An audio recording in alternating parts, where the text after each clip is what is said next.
Marcelo, no assunto empréstimo positivo e empréstimo negativo, eu quero que você nos explique qual é a melhor hora de se obter um empréstimo. A melhor hora é o motivo do empréstimo. Quando você vai obter um empréstimo para fazer um tipo de investimento, esse empréstimo é muito bem-vindo e muito saudável. Quando não é saudável, quando não é bom, qual é o empréstimo ruim, o empréstimo podre? É aquele que você usa para cobrir custo fixo. No entanto, ele existe e ele vai existir. Ele só não pode ser recorrente.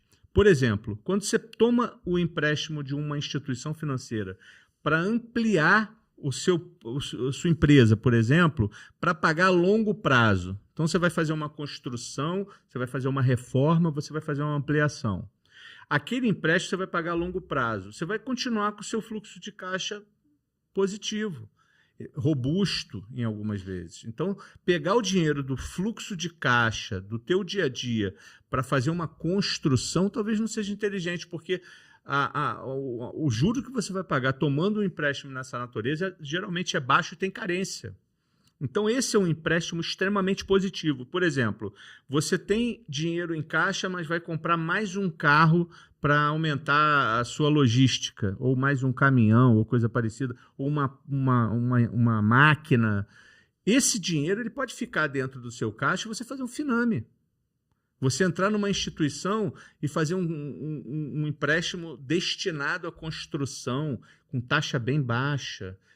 Muitas das vezes até atrelado, o Finame é atrelado ao produto que você está comprando. Aquele produto vai ficar agregado, ele não é teu, apenas quando você terminar de pagar. Ele é do banco, então você vai pagar uma taxa de juros menor porque o banco diminui o risco. Ele tem aquilo nas mãos dele, né? Se você não pagar. Esse empréstimo é positivo. Agora, o empréstimo que não é e nunca será positivo, que nós chamamos de empréstimo negativo, é o empréstimo que nós tomamos para cobrir o custo fixo e para continuar vivo, para a empresa continuar viva. E quando você divorcia esse empréstimo dos números da empresa, aí você vai saber se essa empresa é saudável ou não, poderia ou não tomar esse empréstimo. E quando o gestor ou empreendedor está diante das dívidas, os empréstimos que estão por vencer, aqueles que já venceram, qual caminho você recomenda para que ele consiga manter as suas prestações do empréstimo que ele fez em dia? Em dia sempre. Você não pode deixar uma conta vencer. A conta vencida, ela tem uma conotação. A que está para vencer, os dois são dívidas, né? Se você não pagar uma conta que vence hoje, amanhã ela é uma conta vencida. Só que se você olhar para ela ontem, ela é uma conta a vencer. Então, é uma conta, é uma dívida que você contraiu, não tem jeito. Aquilo ali é uma obrigação a pagar. No entanto, a negociação tem que partir sempre de você, antes dessa conta vencer, entrando em contato com o seu credor, seja ele uma instituição financeira ou um fornecedor, avisando que você, naquele dia, vai ter um desencaixe de fluxo de caixa ou não vai poder pagar, e prorrogando esse título para um momento em que você consiga pagar e consiga adequar suas compras. Não é saudável você empurrar a conta com a barriga, deixar a conta vencer, deixar o protesto bater na sua porta. A sua credibilidade cai muito. Hoje, todo CPF, todo CNPJ, ele é ranqueado. Todo. Você pode até achar que não, mas existem várias instituições, como o Serasa, por exemplo, que quando eu for vender alguma coisa para você, eu vou perguntar, o Ailton está devendo alguma coisa no mercado? Ah, não está não, mas já teve. Aqui ele já deveu.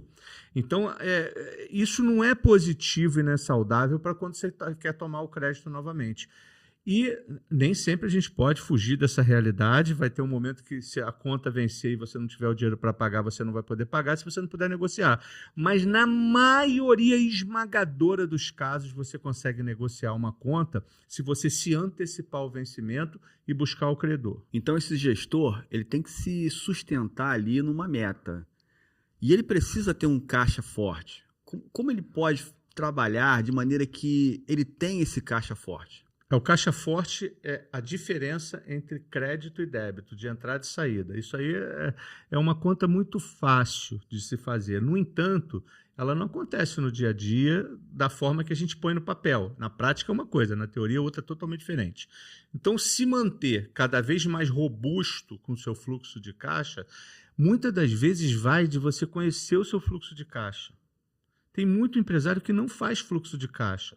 Ele não sabe o que vai acontecer daqui a um mês, daqui a 2 meses, daqui a 3 meses. Ele não projeta, por exemplo, os custos que ele vai ter em dezembro com o 13º e é tomado de surpresa com 2 folhas de pagamento. E, em alguns casos, tem aluguéis que são pagos em dobro em dezembro e um aluguel e mais 50% em novembro, por causa do aumento das vendas. Então, se você se prevenir de tudo isso, pegar aquele teu custo fixo e variável, tentar enquadrar em 12 meses, dividir por 12, e mesmo no mês que você não tem aquela despesa, você projetar aquele valor para não ser pego de surpresa, você vai ter um caixa robusto, você vai ter sempre as suas contas equilibradas, você não vai ser assaltado por uma conta que você já sabia que você tinha que pagar, mas você não projetou no seu contas a pagar.